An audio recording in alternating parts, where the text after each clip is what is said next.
কদিন লেটার দিয়ে বিভিন্ন রকমের ছবি দেখাচ্ছিলাম।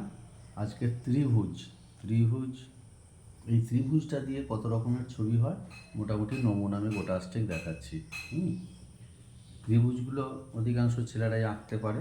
ত্রিভুজ তিন রকমের: সমদ্বিবাহু, সমবিবাহু এবং সমবাহু। এই যে ত্রিভুজ আছে বাহু বিশেষে, আমি এখানে একটা সমদ্বিবাহু ত্রিভুজ এঁকেছি প্রথমেই। দেখা যাচ্ছে একটা ত্রিভুজ। এটা থেকে কীভাবে ছবি করব না, ত্রিভুজটা এঁকেছি, প্রথমে এঁকে সোজা আমি একটা নাড়ি টেনে দিলাম, হলো। আচ্ছা, একটা ত্রিভুজ আছে। আবার যদি একটা ত্রিভুজ আঁকি, একটা ত্রিভুজ হলো, তার থেকে যদি আবার একটা ত্রিভুজ আঁকি, এই টেনে দিই, তাহলে তিনটে ত্রিভুজ হলো। আর এটাকে যদি আমরা এইভাবে নামিয়ে দিয়ে তলাটা যদি দাঁড়িয়ে দিই, দেখা যাবে এটা একটা গাছের ছবি। এই পাতাগুলোকে আমরা এরকম করতে পারি, হ্যাঁ, ঝাউ টাইপের দেবদারুর থাক করে এরকম ধরনের গাছগুলো। তাহলে একটা হলো। 2 নম্বর দেখো, এই করা ত্রিভুজ 1 2 3 4 5 6টা ত্রিভুজ আছে, মাঝে শুধু একটা গোল দেবো। আমি যদি একটা দাঁড়ি টেনে দিই সোজা করে, দেখো একটা ফুলের ছবি।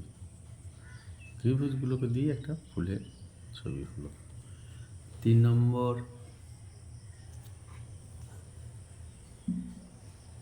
হচ্ছে, একটা ত্রিভুজ আঁকা আছে, আমরা যদি আর একটা ত্রিভুজের দিক দিয়ে এঁকে দিই, কী হবে?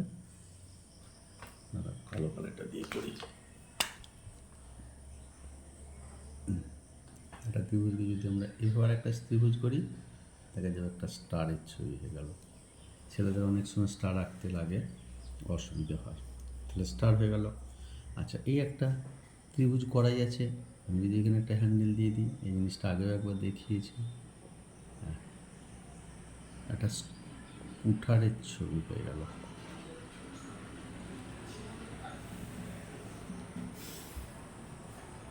আচ্ছা, দিয়ে এই একটা যে আমার আছে ত্রিভুজ আঁকা, ত্রিভুজটা ওপরে আমি একটা ফুল করেছিলাম। এটাকে যদি আমি এই অংশটা কেটে নিই, এই অংশটাকে যদি আমরা এরকম করে দিই, দেখা যাবে একটা ফুলের টব। তখন কিন্তু আমাকে এই অংশটা মুছে দিতে হবে।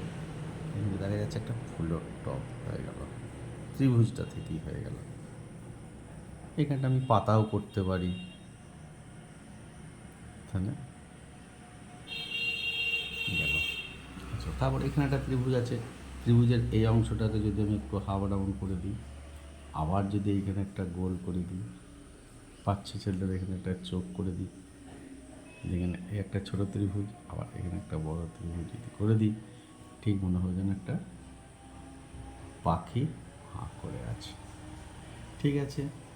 আচ্ছা, এখানে একটা ত্রিভুজ কি আছে না, এই ত্রিভুজটাকেও যদি আমরা এইরকমভাবে একটু গোল করে দিই, এই দিকে ত্রিভুজের এই অংশটাকে যদি একটু আমরা কমিয়ে দিই,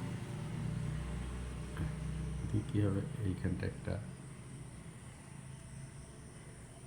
মানে এই আকৃতিগুলো শিখে গেলে ছবি আঁকার ক্ষেত্রে অনেক আস্তে আস্তে ধাপে ধাপে, তাহলে কী করবো, এই অংশটা মুছে দিলে দেখো একটা ডাবের মতো, একটা ডাব। খাতা আঁকলে আমরা ইরেজার দিয়ে সবসময় মুছবো, একটা ডাবের ছবি হয়ে গেল। তো এই একটা ত্রিভুজ এঁকে রেখেছি, এটাকেও যদি মাথাটা আমি ঘুরি, এটা বিভিন্ন রকমের সবজি হয়। আমি বেশি দেখাচ্ছি না। এটাকে যদি আমরা এইভাবে এইভাবে এইভাবে এইভাবে এইভাবে দিয়ে দিই, একটা এরকম দিই, দেখো একটা মূলো, গাজর, এরকম ধরনের একটা সবজি কিন্তু করা যাবে। তাহলে মূল ত্রিভুজ কিন্তু এটা। আবার এটা থেকে আবার একটা করা যায়, আমি যদি এখানে হ্যান্ডেল দিয়ে দিই, কীভাবে হবে? এটা কিন্তু একটা বল্লমের ছবি বা তীরের ছবি কিন্তু করা যায়। তাহলে 1 2 3 4 5 6 7 8 9টা ছবি আমি ত্রিভুজ দিয়ে, এইভাবে ত্রিভুজ, চতুর্ভুজ, আয়তক্ষেত্র দিয়ে বিভিন্ন ধরনের ছবি আস্তে আস্তে দেখাতে থাকবো।